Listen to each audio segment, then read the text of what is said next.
അസ്സലാമു അലൈക്കും വറഹ്മത്തുള്ളാഹി വബറകാതുഹു. അൽഹംദുലില്ലാഹി റബ്ബിൽ ആലമീൻ. അല്ലാഹുമ്മ സ്വല്ലി അലാ സയ്യിദിനാ മുഹമ്മദിൻ വഅലാ ആലിഹി വസഹ്ബിഹി അജ്മഈൻ. അബൂ ത്വൽഹ റളിയല്ലാഹു അൻഹു വിശദീകരിക്കുന്നു, റസൂൽ സല്ലല്ലാഹു അലൈഹി വസല്ലം പറഞ്ഞതായിട്ട്, മലക്കുകൾ പ്രവേശിക്കുകയില്ല പട്ടിയോ അതല്ലെങ്കിൽ പടങ്ങളോ ഉള്ള വീടുകളിൽ. ജീവനുള്ള ജീവികളുടെ പടങ്ങളെയാണ് ഉദ്ദേശിക്കുന്നത്. അബീ ത്വൽഹ റളിയല്ലാഹു അൻഹു അൻ നബി സല്ലല്ലാഹു അലൈഹി വസല്ലം ഖാല ലാ തദ്ഖുലുൽ മലായികതു ബൈതൻ ഫീഹി കൽബുൻ വലാ സൂറത്തുൻ. നമ്മൾ പല പ്രാവശ്യം കണ്ടിട്ടുണ്ട്. അബ്ദുല്ലാഹ് ഇബ്നു ഉമർ റളിയല്ലാഹു അൻഹു വിശദീകരിക്കുന്നു, അല്ലാഹുവിന്റെ റസൂൽ സല്ലല്ലാഹു അലൈഹി വസല്ലം നായകളെ കൊല്ലണം എന്ന് ഉത്തരവിട്ടിട്ടുണ്ട്. അൻ അബ്ദുല്ലാഹ് ഇബ്നു ഉമർ റളിയല്ലാഹു അൻഹുമാ അന്ന റസൂലുള്ളാഹി സല്ലല്ലാഹു അലൈഹി വസല്ലം അമറ ബിഖത്ലിൽ കിലാബ്.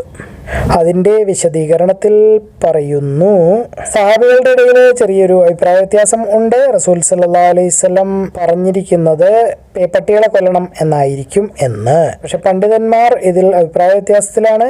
ഉപദ്രവകാരികളല്ലാത്ത നായകളെയും കൊല്ലണം എന്നും ആളുകൾ പറയുന്നുണ്ട്. അതല്ലെങ്കിൽ ഉപദ്രവകാരികളല്ലാത്ത നായകളെ കൊല്ലണ്ടയോ എന്ന കാര്യത്തിൽ അഭിപ്രായ വ്യത്യാസമുണ്ട്. അബൂ ഹുറൈറ റളിയല്ലാഹു അൻഹു വിശദീകരിക്കുന്നു, അല്ലാഹുവിന്റെ റസൂൽ സല്ലല്ലാഹു അലൈഹി വസല്ലം പറഞ്ഞതായിട്ട്, ആരെങ്കിലും ഒരാൾ നിങ്ങളിൽ നിന്നും നായയെ വച്ചാൽ അല്ലെങ്കിൽ പട്ടി വളർത്തിയാൽ അവൻ്റെ കൂലി അല്ലെങ്കിൽ അവന് കിട്ടുന്ന അള്ളാഹുവിൽ നിന്നുള്ള പുണ്യങ്ങളിൽ ഒരു ഖീറാത്ത് ഓരോ ദിവസവും കുറച്ചുകൊണ്ടിരിക്കും. ഒരു ഖീറാത്ത് എന്ന് പറയുന്നത് ഉഹുദ് മലയുടെ അത്രയും കണ്ടാണെന്ന് നമ്മൾ നേരത്തെ കണ്ടിട്ടുണ്ട്. അതായത് നന്മകൾ, ഓരോ ഉഹുദ് മലയുടെ അത്രയും നന്മകൾ ഓരോ ദിവസവും കുറച്ചുകൊണ്ടിരിക്കും. അവൻ അതിനെ വച്ചിരിക്കുന്നത് കൃഷി സംരക്ഷണത്തിന് വേണ്ടിയിട്ടോ അതല്ലെങ്കിൽ അവൻ്റെ മൃഗങ്ങളെ സംരക്ഷിക്കുന്നതിന് വേണ്ടിയോ, അല്ലെങ്കിൽ അതായത് ആടുകളെ നോക്കാൻ വേണ്ടിയിട്ട് പട്ടിയെ വയ്ക്കാം. അതുപോലെ പശു കാര്യങ്ങളൊക്കെ ഉണ്ട്, ആ സുരക്ഷിതത്വത്തിന് വേണ്ടിയിട്ട് അവ ഓടിപ്പോവാതെ അതിനെ തടഞ്ഞു നിർത്താൻ വേണ്ടിയിട്ട് ഒക്കെ ട്രെയിൻഡ് ആയിട്ടുള്ള പട്ടികളെ വയ്ക്കാം. അതല്ലാതെ വെറുതെ നാട്ടുകാരെ കാണിക്കാൻ, കാണുന്നവരെയൊക്കെ നോക്കി കുരയ്ക്കാൻ ഒക്കെ വേണ്ടിയിട്ട് പട്ടിയെ വയ്ക്കാൻ പാടില്ല. അവിടെ വെച്ചാൽ മലക്കുകൾ വരില്ല. പിന്നെ ഒന്ന്, ഓരോ ദിവസവും ഓരോ ഖീറാത്ത് ഉഹുദ് മലയുടെ അത്രയും നമ്മുടെ നന്മകൾ നമ്മുടെ അക്കൗണ്ടിൽ നിന്ന് കുറച്ചുകൊണ്ടിരിക്കും. അന്ന അബൂ ഹുറൈറ റളിയല്ലാഹു അൻഹു ഹദ്ദസഹു ഖാല ഖാല റസൂലുള്ളാഹി സ്വല്ലല്ലാഹു അലൈഹി വസല്ലം മൻ അംസക കൽബൻ യൻഖുസു മിൻ അമലിഹി കുല്ല യൗമിൻ ഖിറാത്തുൻ ഇല്ലാ കൽബ ഹർസിൻ ഔ മാശിയത്തിൻ. സുഫിയാൻ ഇബ്നു അബി സുഹൈർ അശ്ശാനി വിശദീകരിക്കുന്നു, അല്ലാഹുവിന്റെ റസൂൽ സല്ലല്ലാഹു അലൈഹി വസല്ലം പറയുന്നത് ഞാൻ കേട്ടു, ആരെങ്കിലും ഒരാൾ ഒരു നായയെ വളർത്തിയാൽ അതിനെ കൃഷി സംബന്ധമായ കാര്യങ്ങൾക്ക് ഉപയോഗിക്കുന്നില്ല, അതുപോലെ മൃഗങ്ങളെ സംരക്ഷിക്കുന്നതിന് വേണ്ടി, ആട്, പശു, കോഴി ഇതിനെ സംരക്ഷിക്കുന്നതിന് വേണ്ടിയിട്ടും അല്ല ഉപയോഗിക്കുന്നത്. അങ്ങനെയാണെങ്കിൽ അവന് ഒരു ദിവസവും ഓരോ ഖീറാത്ത് അവൻ്റെ നന്മകളിൽ നിന്നും കുറച്ചുകൊണ്ടിരിക്കും. അപ്പോൾ അസ്സാഹിബ് ചോദിച്ചു, നീ ഇത് അള്ളാഹുവിൻ്റെ റസൂൽ സല്ലല്ലാഹു അലൈഹി വസല്ലമയിൽ നേരിട്ടാണോ കേട്ടത്? അപ്പോൾ അദ്ദേഹം മറുപടി പറഞ്ഞു, അതെ, അള്ളാഹുവാണ്, അതായത് ഖിബ്ലയുടെ രക്ഷിതാവാണ്, ഞാൻ ഇത് അദ്ദേഹത്തിൽ നിന്ന് നേരിട്ട് കേട്ടതാണ്. 59-ാമത്തെ കിതാബാണ് നമ്മൾ പഠിച്ചത്, അതായത് സൃഷ്ടിയുടെ ആരംഭം. അല്ലാഹു തആലയുടെ വചനം, അവനാകുന്നു സർവ്വതും തുടങ്ങുന്നത് അല്ലെങ്കിൽ സ്ഥാപിക്കുന്നത് അല്ലെങ്കിൽ സൃഷ്ടിപ്പ് തുടങ്ങുന്നത്, ആദ്യമായി സൃഷ്ടിക്കുന്നതും അവയെ ആവർത്തിക്കുന്നതും. അതായത് ആദം അലൈഹി ഇസ്ലാമിനെ സൃഷ്ടിച്ചു, അത് കഴിഞ്ഞ് ഹവ്വ അലൈഹി ഇസ്ലാമിനെ സൃഷ്ടിച്ചു, പിന്നെ മക്കളുണ്ടാവുകയാണ്. അതായത് വേറെ രീതിയിൽ സൃഷ്ടിയെ ആവർത്തിക്കുന്നു, അതിനെയാണ് ഉദ്ദേശിക്കുന്നത്.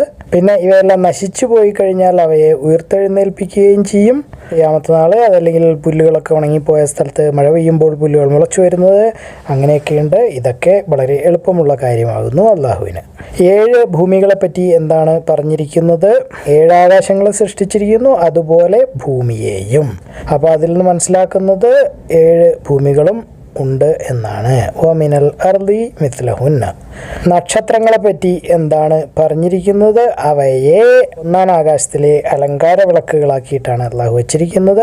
സൂര്യൻ്റെയും ചന്ദ്രൻ്റെയും സ്വഭാവ വിശേഷങ്ങൾ അല്ലെങ്കിൽ പ്രത്യേകതകൾ, സൂര്യനും ചന്ദ്രനും അതിൻ്റെ കൃത്യമായി കൊടുത്തു വച്ചിരിക്കുന്ന അല്ലെങ്കിൽ തയ്യാറാക്കിയിട്ടുള്ള വഴികളിലൂടെയാണ് യാത്ര ചെയ്യുന്നത്. അത് വളരെയധികം കൃത്യമായി കണക്കാക്കുകയും അളന്ന് തിട്ടപ്പെടുത്തുകയും ചെയ്തിട്ടുള്ളതാണ്. അവയ്ക്ക് എല്ലാം ഓരോ അവസ്ഥാന്തരങ്ങളുണ്ട്, അതായത് ചെറുതാവുക, വലുതാവുക, അങ്ങനെയൊക്കെ തിരിച്ച് വിളിക്കുന്നത് വരെ, അതായത് വിധി ദിവസം അതിലേക്ക് ഖിയാമത്ത് വരെ അങ്ങനെ തന്നെ തുടർന്നു കൊണ്ടിരിക്കും. അപ്പോൾ സൂര്യനും ചന്ദ്രനും തോന്നിയ പോലെയല്ല, അതിന് കൃത്യമായി കൊടുത്തു വച്ചിരിക്കുന്ന ഒരു വഴിയും മാർഗങ്ങളും ഒക്കെ ഉണ്ട്, മാറിപ്പോവാറില്ല. അവയ്ക്ക് അത് കൃത്യമായിട്ട് അറിയാം. അള്ളാഹുവാണ് കാറ്റിനെ അയക്കുന്നത്, സന്തോഷ വർത്തമാനങ്ങൾ കൊണ്ടുവരുന്ന കാറ്റിനെ. അതിലൂടെ അവൻ നമുക്ക് അനുഗ്രഹം തരുന്നു, അതായത് മഴയെ തരുന്നു. അപ്പോൾ കാറ്റിലൂടെയാണ് മഴ പെയ്യുന്നത് എന്ന് സ്ഥാപിക്കുന്നു. മലക്കുകളെ പറ്റി പറയുന്നു. അബ്ദുല്ലാഹിബ്നു സലാം പറഞ്ഞതായിട്ട് റസൂൽ സല്ലല്ലാഹു അലൈഹി വസല്ലമയോട്, അവര് യഹൂദന്മാർക്ക് ജിബ്രീലിനെ ഇഷ്ടമല്ല, അവരുടെ ശത്രുവാണ്, അവർക്ക് മീകായിലിനെ ഇഷ്ടമാണ്. അപ്പം വഹി കൊണ്ടുവന്നത് ജിബ്രീലാന്ന് പറഞ്ഞു കഴിഞ്ഞാൽ ആ ആളെ പിന്നെ നബിയായി അവർ അംഗീകരിക്കില്ല. കാരണം അവർ പറയുന്നത് ജിബ്രീലിന് ഇടയ്ക്കിടയ്ക്ക് ആൾ മാറിപ്പോവും. ഒരാളുടെ അടുത്ത് കൊടുക്കാൻ പറഞ്ഞ് വിട്ട് കഴിഞ്ഞാൽ, അള്ളാഹ് വിട്ട് കഴിഞ്ഞാൽ ജിബ്രീൽ ഇവിടെ വരുമ്പോൾ തോന്നിയ ഒരാൾക്ക് കൊടുത്തിട്ട് അങ്ങ് പോകുന്നു. നബി സ്ഥാനം അതാണ് അവരുടെ ബുദ്ധിയില്ലായ്മയാണോ ബുദ്ധി കൂടിയിട്ടാണോ അല്ലാഹുവാലും. നമുക്കേതായാലും തമാശയായിട്ടാണ് തോന്നുന്നത്.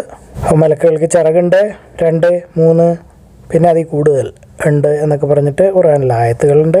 അള്ളാഹു ഉദ്ദേശിക്കുന്ന അത്രയും ചിറകുകൾ അള്ളാഹു അവർക്ക് കൊടുക്കും എന്നും പറയുന്നുണ്ട്. ഫാത്തിഹ ഓതി തീരുമ്പോൾ ആരെങ്കിലും ആമീൻ എന്ന് പറഞ്ഞാൽ മലക്കുകളും, അതായത് ആകാശത്തിലുള്ള മലക്കുകളും അങ്ങനെ തന്നെ പറയും. അവ രണ്ടുപേരുടെ, അതായത് ഈ മനുഷ്യൻ്റെയും മലക്കുകളുടെയും ആമീൻ ഒരേ സമയത്തായാൽ അവൻ്റെ മുൻകാല പാപങ്ങൾ പുറത്തു കൊടുക്കുന്നതാണ്. അപ്പോൾ എവിടെ ഫാത്തിഹ കേട്ടാലും കാത്തിരിക്കുക. അവസാനം ഓതി കഴിയുമ്പോഴത്തേക്കും ഉസ്താദിന് ശ്വാസം മുട്ടിയിട്ടുണ്ടാവും. അപ്പോൾ ഒന്ന് ഉസ്താദിന് ശ്വാസം വിടാനുള്ള സമയം കൊടുക്കുക.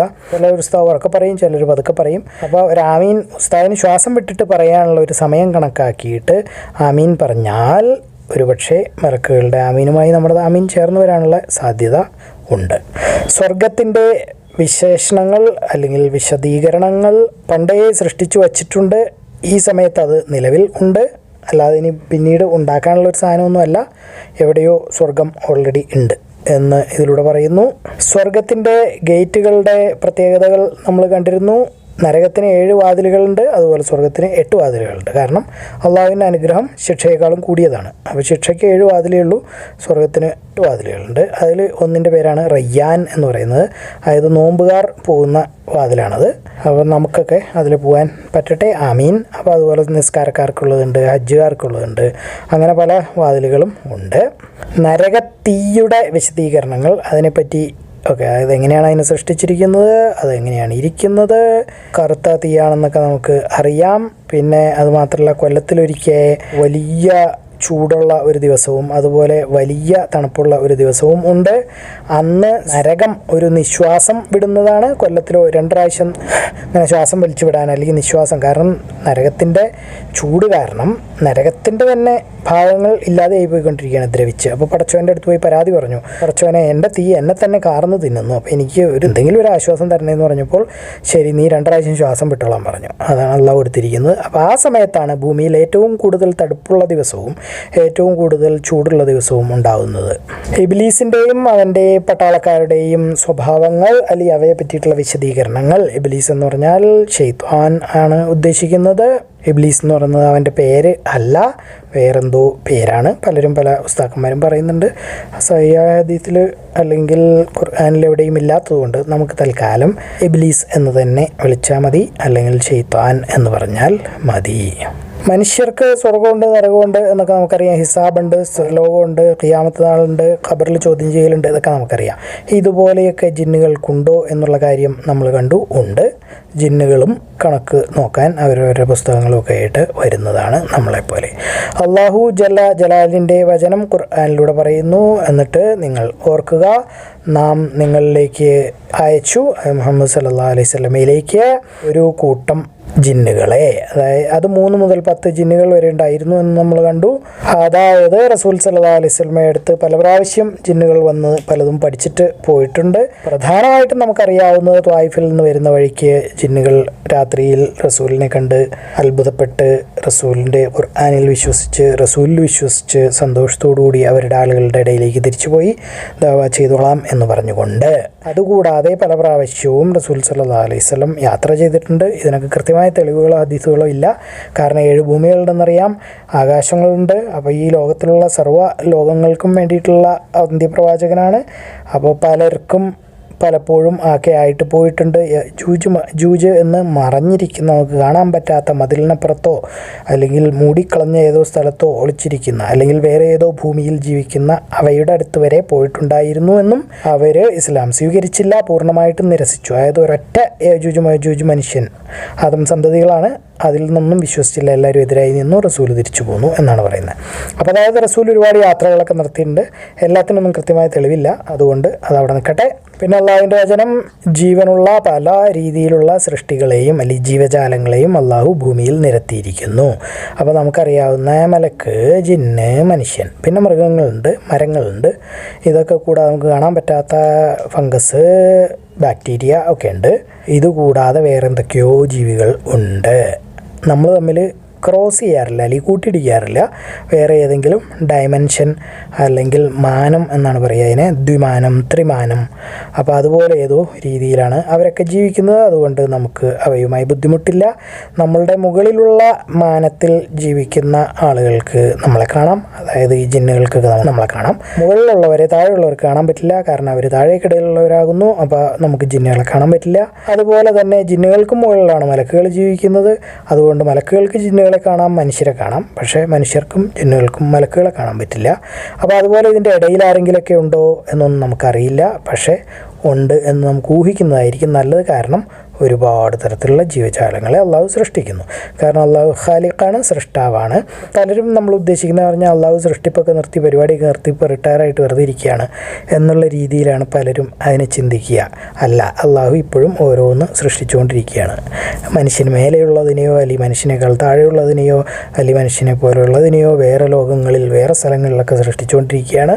അതുകൊണ്ട് നമ്മളൊരു കാര്യം ഓർക്കുക, അള്ളാഹു ഈ പണി നിർത്തിയിട്ടില്ല, എന്നും സൃഷ്ടിച്ചുകൊണ്ടിരിക്കുകയാണ്. അള്ളാഹു സൃഷ്ടാവാണ്, ഇന്നും സൃഷ്ടാവാണ്, ലോകാവസാനത്തിലും സൃഷ്ടാവാണ്, വേറെ അത് കഴിഞ്ഞിട്ടും പിന്നെയും സൃഷ്ടിക്കുന്നുണ്ട്. അതൊന്ന് ഓർത്തിരിക്കണം. നമ്മൾ പൊതുവേ അത് ശ്രദ്ധിക്കാറില്ല. നമ്മളെന്ന് പറഞ്ഞാൽ മനുഷ്യരെ സൃഷ്ടിച്ചു കഴിഞ്ഞു, പരിപാടി കഴിഞ്ഞപ്പോൾ വെറുതെ ഇരിക്കുകയാണ് എന്നുള്ളൊരിതാണ്. അങ്ങനെ അല്ല. പിന്നെ ലോകാവസാന സമയം വരുമ്പോൾ, അൽഫിത്തൻ വരുമ്പോൾ ഏറ്റവും നല്ല സമ്പത്ത് എന്ന് പറയുന്നത് മലമുകളിൽ അഭയം തേടി ഉള്ള ആടുകളെയും കൊണ്ട് ഒളിച്ച് പാത്ത് ജീവിക്കുന്ന, അല്ലെങ്കിൽ അന്നത്തെ സമുദായം, അതല്ലെങ്കിൽ അന്നത്തെ സംസ്കാരം, നമ്മുടെ സിന്ധു നദിയുടെ സംസ്കാരം, ഹാരപ്പ മോഹൻജദാരോ സംസ്കാരം, ഈജിപ്ഷ്യൻ സംസ്കാരം എന്നൊക്കെ പറയുന്ന പോലത്തെ അങ്ങേയറ്റത്ത് എത്തി നിൽക്കുന്ന ആളുകളിൽ നിന്നും വിട്ട് ഒറ്റയ്ക്ക് ജീവിക്കുന്ന ആളാകുന്നു ഏറ്റവും നല്ല മനുഷ്യൻ. ആ ആടുകളായിരിക്കും ആ മനുഷ്യൻ്റെ ഏറ്റവും നല്ല സമ്പത്ത് എന്നും പറയുന്നുണ്ട്. അപ്പോൾ ലോകാവസാനമൊക്കെ ആകുമ്പോഴത്തേക്കും അതിമാരകങ്ങളായ ഫിത്നകൾ വരുമ്പോൾ മലമുകളിൽ ഓടി ഒളിക്കുക. ദജ്ജാൽ വരുമ്പോൾ കൃത്യമായി പറഞ്ഞിട്ടുണ്ട് മലമുകളിൽ ഓടി ഒളിക്കണം എന്ന്. പിന്നെ അൽ കഹ്ഫിൻ്റെ ആയത്ത് പഠിച്ചിരിക്കണം. അത് ഓതിയാൽ അന്നേരം ദജ്ജാൽ നമ്മൾ ഉപദ്രവിക്കില്ല. അവസാനത്തെ 10 ആയത്തുകളാണ് എന്നും അഭിപ്രായം ഉണ്ട്. അപ്പോൾ 10 ആയത്തെയും അവസാനത്തെ 20 ആയത്തുകൾക്കാണ് പഠിച്ചു വെച്ചേക്കുക. പിന്നെ ഈച്ച, വീട്ടിലുള്ള ഈച്ച നമ്മൾ കുടിക്കുന്ന എന്തെങ്കിലും ദ്രാവകത്തിൽ വീണാൽ അതിൽ ഒന്നുകൂടെ മുക്കി എടുക്കുക. കാരണം അതിൻ്റെ ഒരു ചിറകിൽ രോഗവും മറ്റേ ചിറകിൽ ആ രോഗത്തിനുള്ള മറുമരുന്ന് അല്ലെങ്കിൽ ആൻറ്റിഡോട്ട് ഉണ്ട്. ഇത് ശാസ്ത്രീയമായി തെളിയിക്കപ്പെട്ടിട്ടുണ്ട്. പക്ഷേ ആളുകൾ ഇസ്ലാം വളർന്നു പോവാതിരിക്കാൻ വേണ്ടി ഇതൊന്നും പരസ്യമായിട്ട് അംഗീകരിക്കില്ല. മുസ്ലിങ്ങൾ ആയ ഡോക്ടർമാരോ ശാസ്ത്രജ്ഞന്മാരോ ഒക്കെ ഉണ്ടെങ്കിൽ മാത്രമേ അത് അംഗീകരിക്കുകയുള്ളൂ. മറ്റുള്ളവരത് അംഗീകരിക്കില്ല.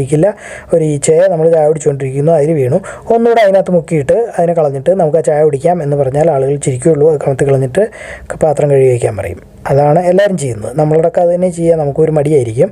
പക്ഷേ ഇതിൽ പറയുന്നത് ശാസ്ത്രീയമായിട്ട് ഒരു മുസ്ലിം ഡോക്ടർ ചെയ്തതായിട്ട് പറയുന്നത് അതിൻ്റെ ശ്വാസകോശങ്ങൾ അല്ലെങ്കിൽ ശ്വസിക്കുന്ന ട്യൂബുകളിലൂടെ പുറത്തേക്ക് ഈസ്റ്റ് പോലെയുള്ള എന്തോ ഒരു സാധനം പുറത്തേക്ക് നീണ്ടുവരുമെന്നും 2ാമത്തെ പ്രാവശ്യം അത് മുക്കുമ്പോൾ അത് പൊട്ടുമെന്നും അതിലാണ് മറുമരുന്ന് ഉള്ളത്. ആദ്യം വീഴുമ്പോൾ രോഗാണുക്കളാണ് ആ വെള്ളത്തിൽ കലരുന്നത്, 2ാമത് വീഴുമ്പോൾ മറുമരുന്നാണ് അതിൽ കലരുന്നത്. അപ്പോൾ രോഗാണുക്കൾ ചത്തുപോകും, തുല്യമാവും. ആ ഈച്ചയം കളഞ്ഞിട്ട് നമുക്കത് കുടിക്കാവുന്നതാണ്.